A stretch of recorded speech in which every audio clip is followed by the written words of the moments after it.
أنا اسمي محمد من اسكندرية من العصافرة، مؤهلي دبلوم صنايع من 2005. فكرة الشغل في فريسكا وكده جت معايا لما كنت محطوط في موقف صعب. كنت شغال في مول، والمول ده صفى في نفس الوقت. أبويا تعب ودخل العناية المركزة في المستشفى. طبعا ما كانش فيه أي مصدر دخل. بقى جت في بالي فكرة الشغل في فريسكا وكده، فروحت بقى اشتريت من مصنع ونزلت بيه على البحر. أول يوم ما نزلت فيه على البحر كان الأستاذ عدنان موجود، ربنا يكرمه يا رب، برضه ساعدني وكده.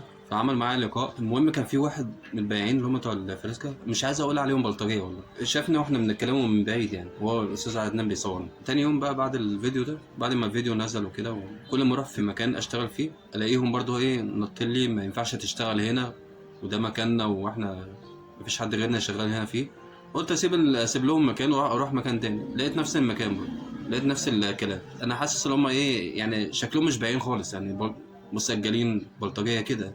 فبكلم واحد بقول له يعني ده رزق ورزق على ربنا يعني، مفيش واحد بياخد رزق حد. فبيقول لي ماليش دعوه بربنا، استغفر الله العظيم يعني. انا يعني لما قال لي الكلمه دي انا ما ملكتش نفسي يعني، مسكت فيه الصراحه بجد. انا مش بتاع مشاكل، بس الكلمه دي استفزتني جامد. فهو لما روحت البيت بقى والدتي بتقول لي مالك في ايه؟ قلت لها حصل كذا كذا كذا.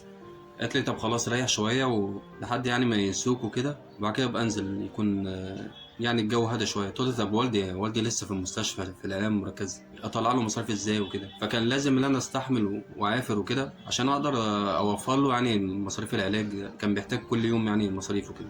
فضلت اشتغل لحد ما طلع من المستشفى. اتأثرت شويه بس بسبب يعني الحاجات غلت شويه، فالدنيا راحت معايا شويه.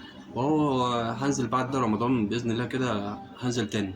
الفكرة من المشروع اللي أنا يعني لما جربت المشروع عجبني، وبتمنى اللي هو يكبر وكده لهدف يعني اللي أنا أساعد والدي ووالدتي وكده. إحنا عايشين في إيجار وكده. هدفي من ده اللي أنا أقدر أوفر لهم يعني سكن أحسن من كده. المشروع يكبر معايا وأقدر أوفر لهم سكن أحسن يعني يكون ليهم. أنا مش عايز حاجة والله العظيم، أنا عايز أوفر لهم يعني عيشة أحلى من كده. حلمي من زمان، حلم من زمان والله بجد. كنت بشوف ناس غلابة نايمين وكده ومش لاقيين مثلا بيت وكده.